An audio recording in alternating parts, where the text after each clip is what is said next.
The Last Stand of Hope. The holographic display cast an eerie blue glow across Captain Sarah Chen's face as she studied the tactical readout. 37 Syraxian warships hung in the void before her, their crystalline hulls refracting starlight like deadly prisms. Behind them lay Earth, a blue marble suspended in space, unaware of the devastation about to rain down upon it. Status of the quantum drive, Dr. Walsh. Chen's voice remained steady despite the weight pressing down on her shoulders. The ISS Defiant represented humanity's last hope, an experimental vessel carrying technology that even most of the Space Force Command didn't know existed.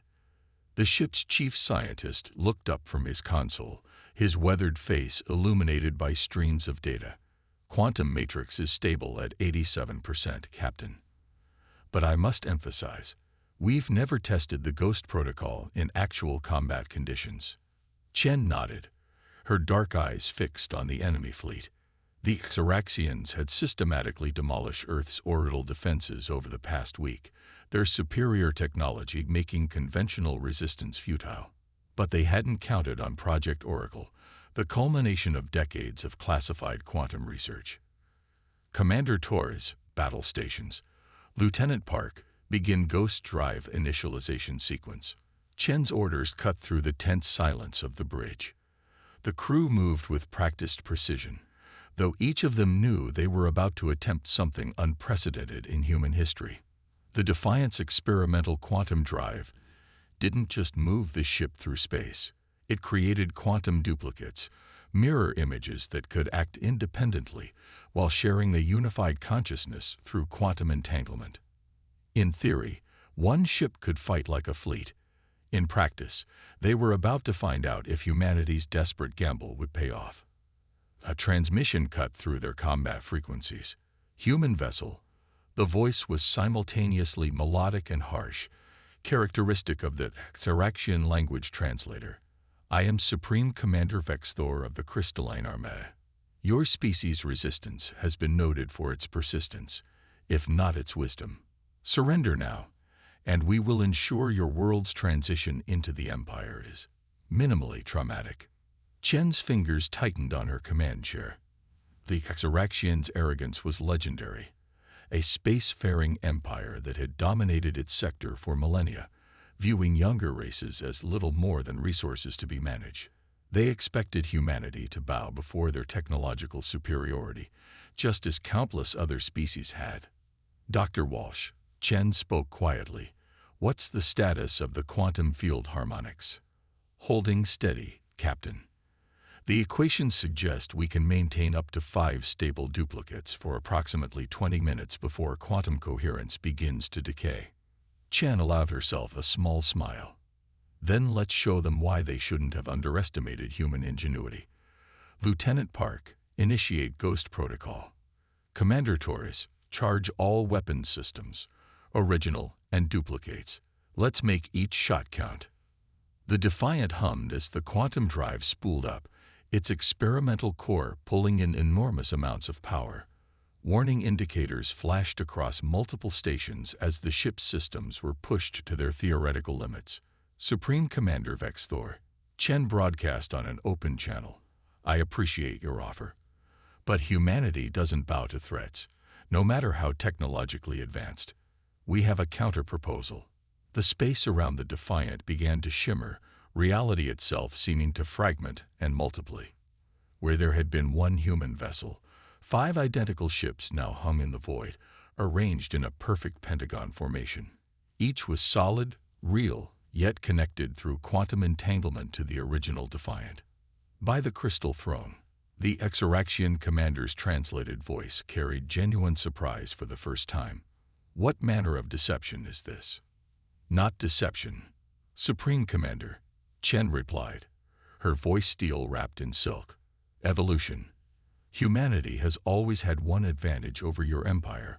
We evolve faster, adapt quicker, and think far more creatively than your rigid hierarchies allow. You see one ship. We see infinite possibilities. The quantum duplicates moved in perfect synchronization, each one as real and deadly as the original. each commanded simultaneously by Chen through the quantum neural interface. The Exoraxian fleet's formation wavered slightly, their first sign of uncertainty since the invasion began.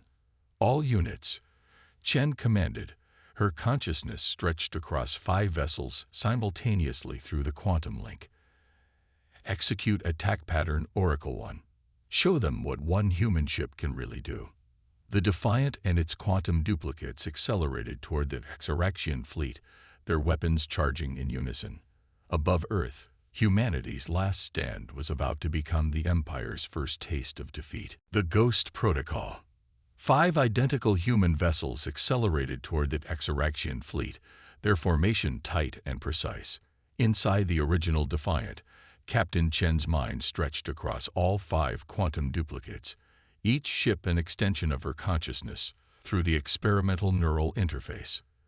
The sensation was dizzying, like trying to look through 5 pairs of eyes simultaneously. Quantum coherence holding at 92%, Dr. Walsh reported, his fingers dancing across holographic displays. But the power drain is significant. We've got 18 minutes before degradation begins. Commander Torres' tactical display lit up with targeting solutions. Exoraxian fleet is responding, Captain. They're splitting into attack groups.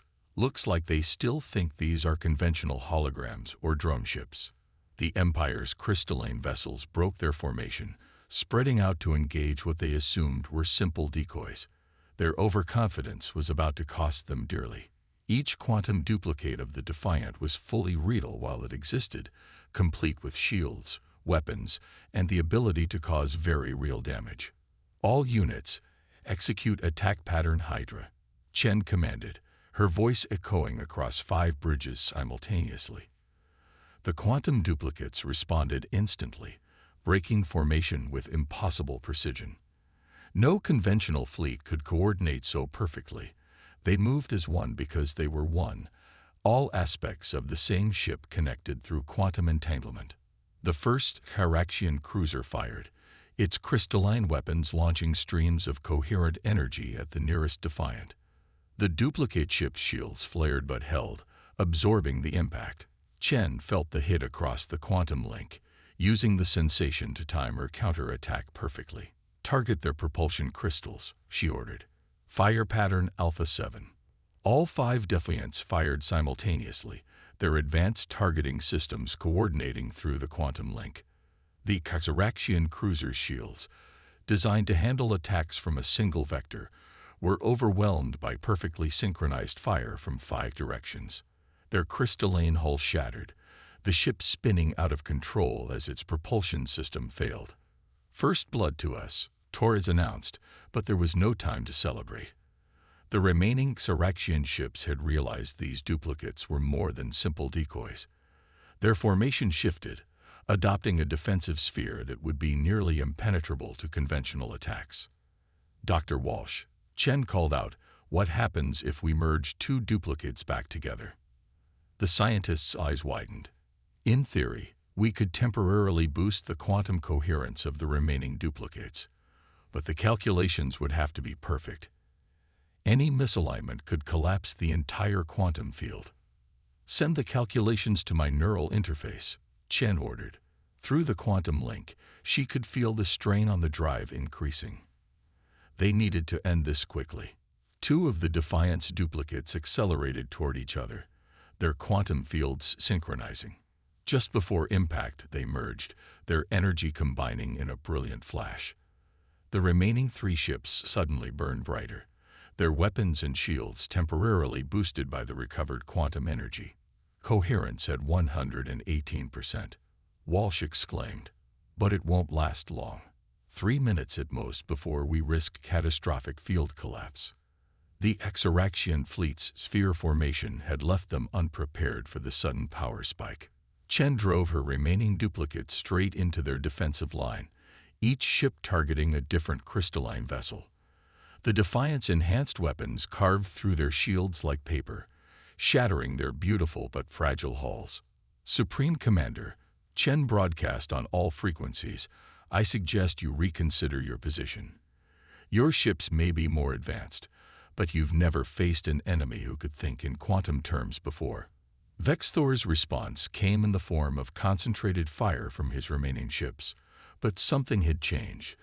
There was a desperation to their attacks now, a loss of the clinical precision that marked Xyraxian warfare. They're adapting, Tor is warned, breaking into smaller groups, trying to isolate each duplicate. Chen felt sweat beading on her forehead as she coordinated the quantum duplicates through increasingly complex evasive maneuvers. The neural interface was never meant to handle this level of input for extended periods. Through the quantum link, she could feel the ghost drive straining, the coherence of her duplicates starting to waver. Dr. Walsh, how long until total quantum collapse? 10 minutes, maximum. After that, the duplicates will destabilize no matter what we do. Chen nodded, her mind racing across quantum possibilities. They'd bloody the Empire's nose, but victory would require something more.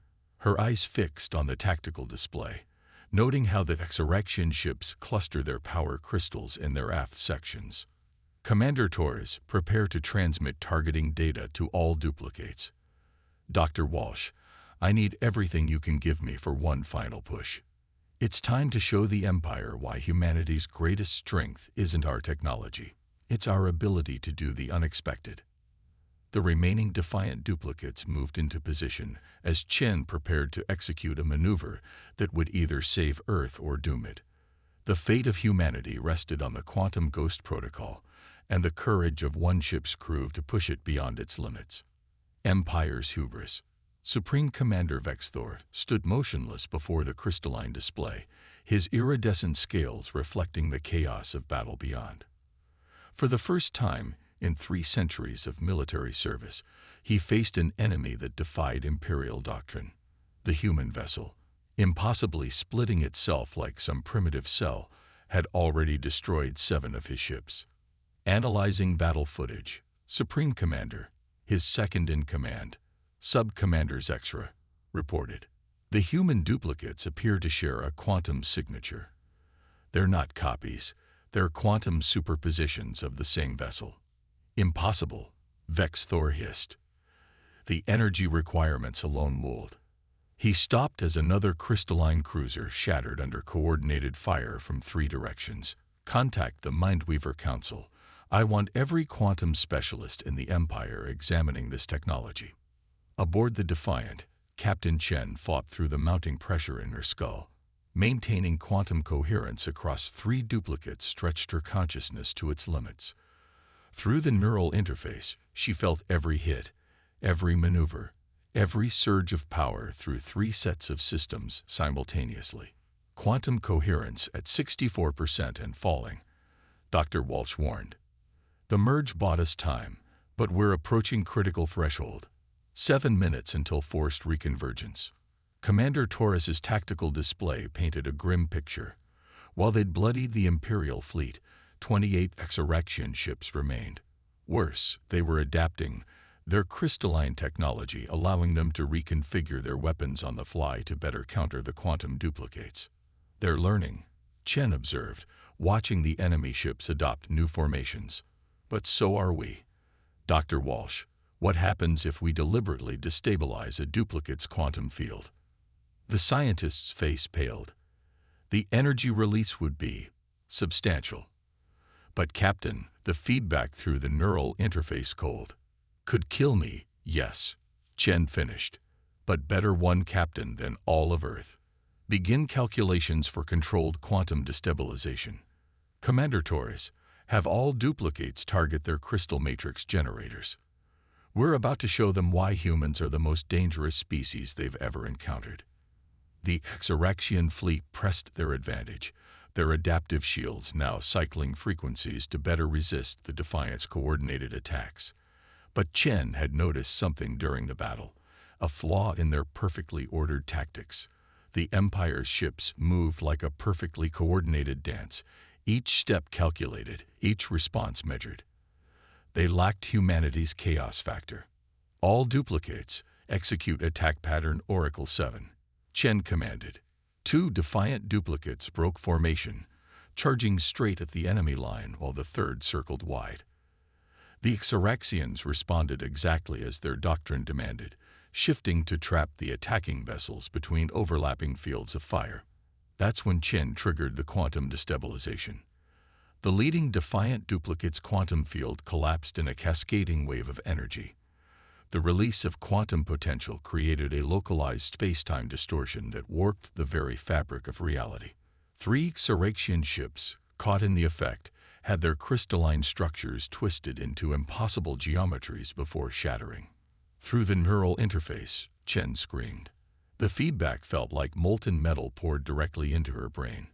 Emergency medical systems activated around her chair as her vital signs spiked dangerously. "Captain," Dr. Walsh shouted, but Chen forced herself to stay conscious. Status of remaining duplicates, she managed through gritted teeth. Coherence holding at 52%, but the neural load on a single pilot was never meant to. "Better than expected," Chen cut him off. "Commander Torres, target solutions for remaining ships. They're about to make their biggest mistake." On his flagship, Vexthor watched the quantum explosion with a mixture of horror and fascination. "They weaponized quantum field collapse," he whispered. "These humans, they turned a catastrophic failure into a tactical advantage." "Supreme Commander," Zexray interrupted, "the human vessel's quantum signature is weakening. Their remaining duplicates show signs of imminent field collapse. If we press now—" "No."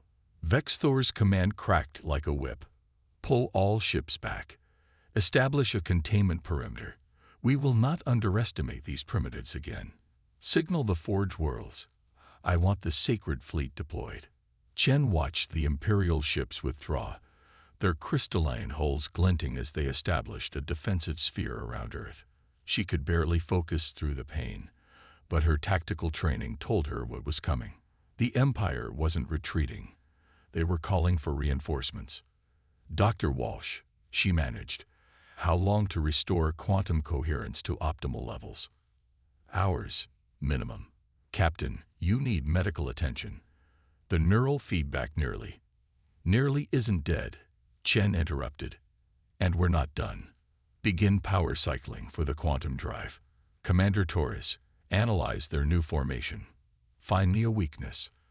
As the Defiant's remaining duplicate merged back with the original ship, Chen allowed herself a grim smile. The Empire thought technology made them invincible. But humanity had something they'd never understand: the willingness to risk everything, to push beyond supposed limits, to snatch victory from the jaws of defeat. The real battle was just beginning. Breaking point. The Sacred Fleet emerged from quantum space like crystalline angels of death, their massive hulls catching starlight in prismatic cascades. 5 vessels, each larger than anything humanity had ever built, arranged themselves in a perfect pentagram formation. At their center, a flagship that dwarfed even its escorts pulsed with otherworldly energy. "Analysis," Chen ordered, her voice hoarse. The neural interface medication was barely keeping her conscious, but she forced herself to focus on the tactical display. "Sacred Fleet vessels confirmed," Commander Torres reported. "Central ship is the Crystal Throne itself, the personal flagship of the Imperial Sovereign. Those energy readings, they're beyond anything in our database." Dr. Walsh looked up from his console, face grim. "Quantum drive restoration at 71%, Captain. We can maintain maybe 2 duplicates for a few minutes, but another quantum collapse could kill you outright." The bridge fell silent as the implications sank in. The Sacred Fleet represented the pinnacle of Xeraxian technology, ships that had conquered 1,000 worlds.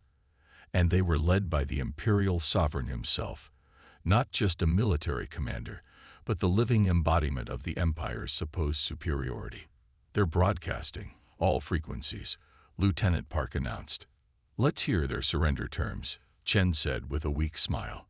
The holographic display shimmered, revealing a figure that made even the imposing Vexthor look primitive by comparison.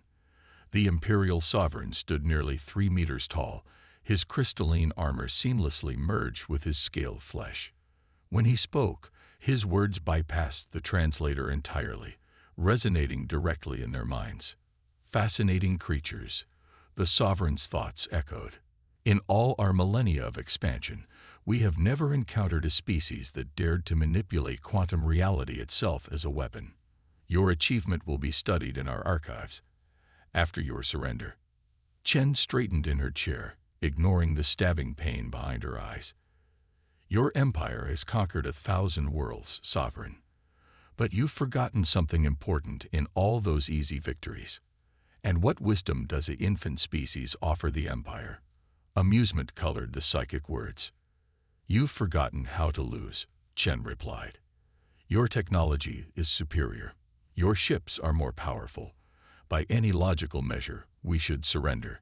But humanity's greatest strength isn't our technology. It's our stubborn refusal to accept impossible odds. The Sovereign's crystalline features shifted in what might have been a smile. Then enlighten us, Captain. Show us what your species does in the face of inevitable defeat. Chen's fingers danced across her neural interface controls. Dr. Walsh, initiate quantum drive. Full power to all systems. Commander Torres, target calculations for the crystal throne itself. Captain, Walsh protested, even with quantum duplicates, their shields are too strong. We'd need at least 20 ships hitting the same point simultaneously, too. He stopped, eyes widening as he realized her plan. No, the quantum mathematics would be impossible. The human brain can't process that many parallel realities at once. Can't is just another word for haven't, Chen said, her voice steel. Humanity's survival depends on proving the impossible possible. Execute quantum split.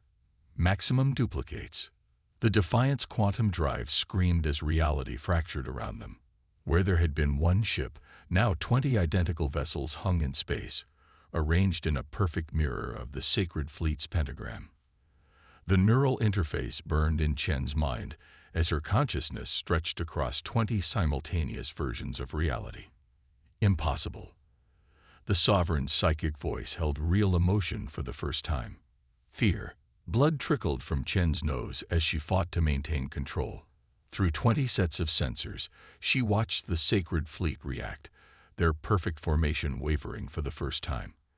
All units, execute attack pattern Oracle Final. Target the Crystal Throne's primary matrix. Fire on my mark. 20 quantum duplicates of the Defiant moved in perfect synchronization, each one powered by Chen's indomitable will. The Sacred Fleet's weapons lashed out, destroying 3 duplicates in swift succession. The neural feedback made Chen's vision blur, but she held on. Quantum coherence critical. Walsh shouted. Field collapse imminent. Then we make it count, Chen gasped. All units, fire. 17 beams of concentrated energy struck the Crystal Throne simultaneously, each targeting the exact same atomic scale point on its shields. The laws of quantum physics, stretched to their breaking point by the Defiant's impossible existence, shattered. Reality itself seemed to hiccup as the accumulated quantum potential of 17 parallel universes focused on a single point in spacetime.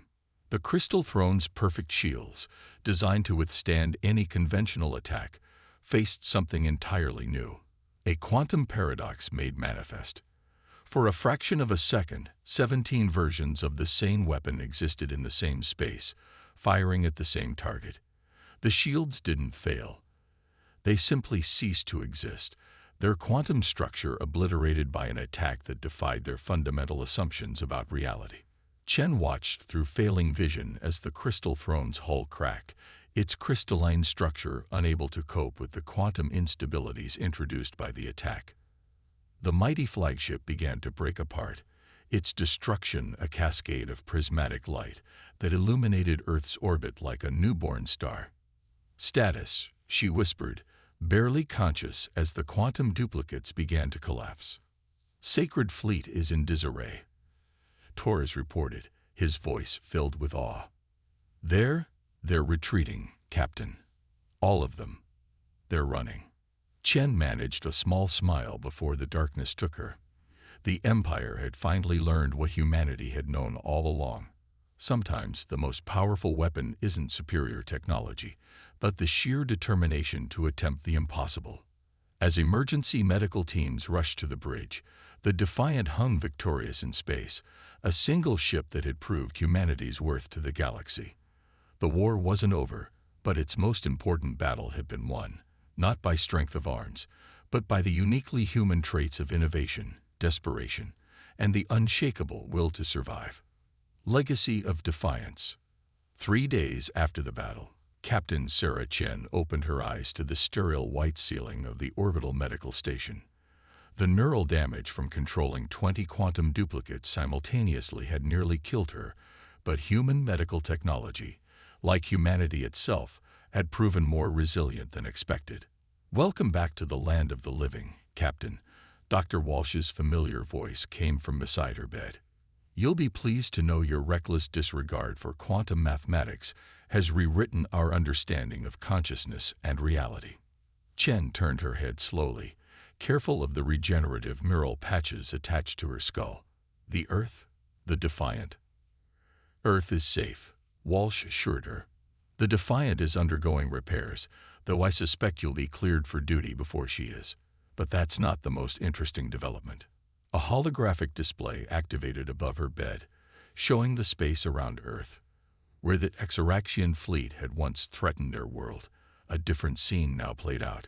Crystalline ships still hung in orbit, but these bore white flags of truce alongside their imperial symbols. "The Sovereign survived," Walsh explained. "Quantum escape pods, apparently. But the destruction of the Crystal Throne, something that was supposed to be impossible, has triggered what they're calling the Great Reflection." Chen watched as the hologram showed more alien ships arriving, not just Taraxian vessels, but ships from dozens of species. "I don't understand." Commander Torres stepped into view, his uniform bearing new insignia. "You started a revolution, Captain.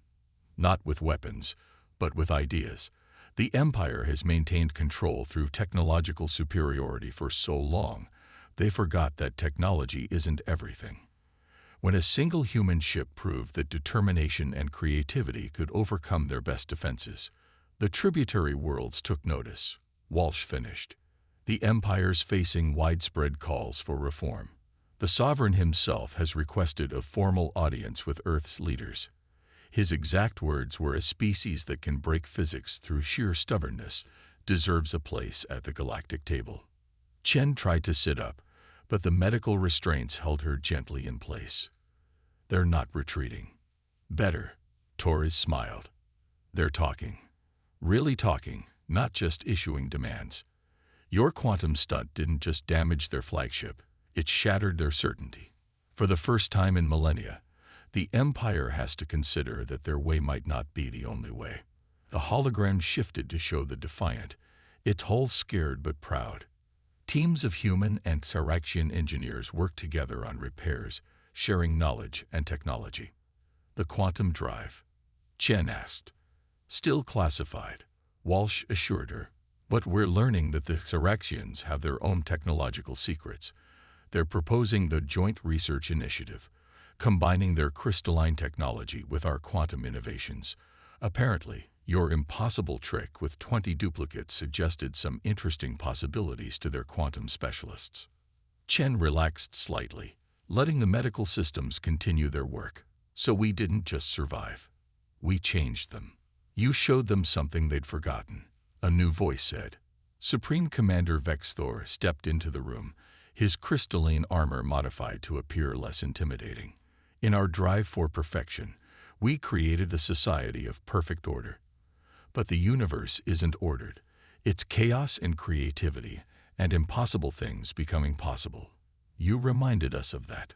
The Empire still exists," Torres added, "but it's evolving. The Sovereign is proposing a galactic council, with Earth as a founding member. Turns out nearly destroying their flagship was the best first contact message we could have sent." Chen closed her eyes, feeling the weight of victory and change settling around them. "And the Defiant? Once you're recovered, she's yours," Torres said. "The Sovereign specifically requested that Earth's first council representative arrive in the ship that changed the galaxy. Apparently, keeping a quantum impossibility as your personal transport is something of a status symbol. There's more, Walsh added with barely contained excitement. The quantum mathematics of your 20-duplicate maneuver. Chen, you didn't just break their shields. You proved several fundamental theories about consciousness and quantum mechanics. The implications for science, for space travel, for everything. He trailed off, overwhelmed by the possibilities. All from one ship, Chen mused. One crew willing to attempt the impossible. That's humanity's real contribution to the galaxy, Vex Thor said solemnly. Not the technology, not the tactics, but the reminder that the universe has no limits except those we accept. The Empire needed that lesson. Outside the medical station's windows, Earth turned serenely below. Ships from a dozen worlds moved in peaceful orbits, their crews learning to work together. Humanity had earned its place among the stars not through conquest or submission, but by demonstrating the one force more powerful than any technology, the unwavering determination to forge their own path. The Defiant had lived up to its name, and in doing so, had changed the course of galactic history. Not bad for one human ship.